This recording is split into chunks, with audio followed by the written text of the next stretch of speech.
Shalom Godly Family yang dikasihi Tuhan, mari kita kembali menikmati teh hangat, teduhkan hati dan hadirkan semangat dengan merenungkan firman Tuhan yang terambil dari Injil Markus pasal 1 ayat 40-45. Saya akan membacakannya bagi kita. Di bawah perikop, Yesus menyembuhkan seorang yang sakit kusta. Seorang yang sakit kusta datang kepada Yesus dan sambil berlutut di hadapannya ia memohon bantuannya. Katanya, "Kalau engkau mau, engkau dapat mentahirkan aku." Maka tergeraklah hatinya oleh belas kasihan. Lalu ia mengulurkan tangannya, menjamah orang itu dan berkata kepadanya, "Aku mau, jadilah engkau tahir." Seketika itu juga lenyaplah penyakit kusta orang itu dan ia menjadi tahir. Segera ia menyuruh orang itu pergi dengan peringatan keras. "Ingatlah, janganlah engkau memberitahukan apa-apa tentang hal ini kepada siapapun. Tetapi pergilah, perlihatkanlah dirimu kepada imam dan persembahkanlah untuk pentahiranmu persembahan yang diperintahkan oleh Musa sebagai bukti bagi mereka." Tetapi orang itu pergi memberitakan peristiwa itu dan menyebarkannya kemana-mana, sehingga Yesus tidak dapat lagi terang-terangan masuk ke dalam kota. Ia tinggal di luar di tempat-tempat yang sepi. Namun orang terus juga datang kepadanya dari segala penjuru.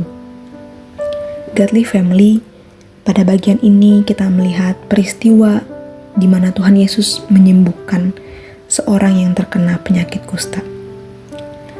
Pada zaman dahulu, penyakit kusta ini tidak hanya membuat seseorang yang terkena penyakit itu menderita secara fisik saja, melainkan juga menderita secara mental.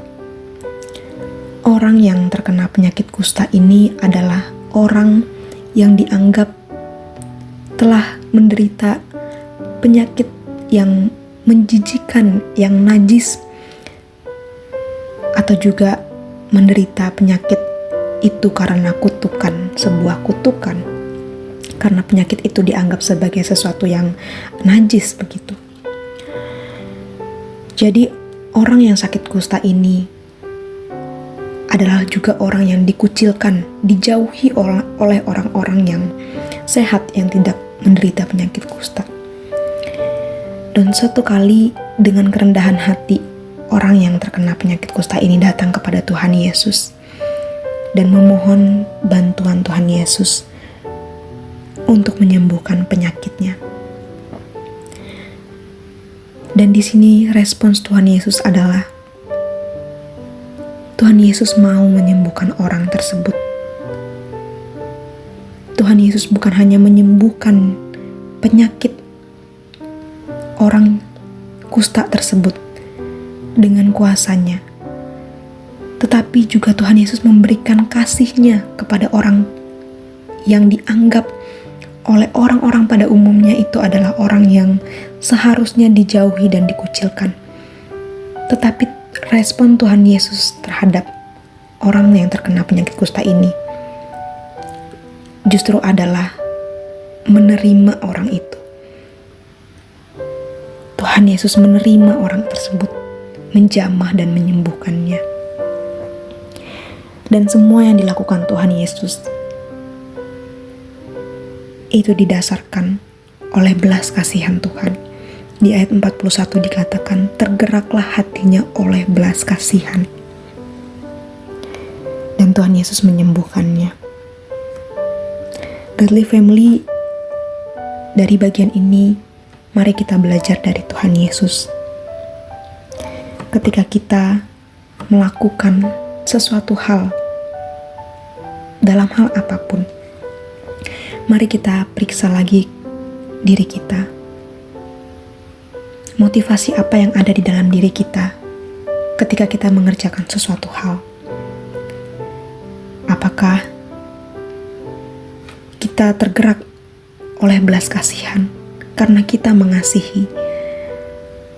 Atau kita melakukannya untuk menunjukkan supaya kita hebat, untuk menunjukkan supaya kita terlihat baik di mata orang lain, padahal sesungguhnya kita tidak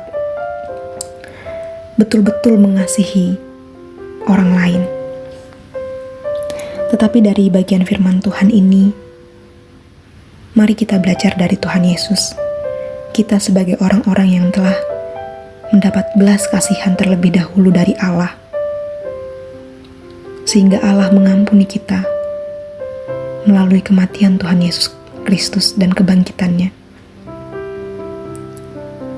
Maka biarlah ketika kita melakukan segala sesuatu yang dipercayakan kepada kita, kita melakukannya karena kita mengasihi Tuhan dan mengasihi sesama kita. Kiranya Tuhan menolong kita. Mari kita berdoa. Bapa di surga, kami bersyukur karena oleh belas kasihan Tuhan, kami yang adalah orang-orang berdosa telah dipersatukan kembali oleh Allah. Kami dipersatukan dengan Allah melalui kematian dan kebangkitan Tuhan Yesus Kristus.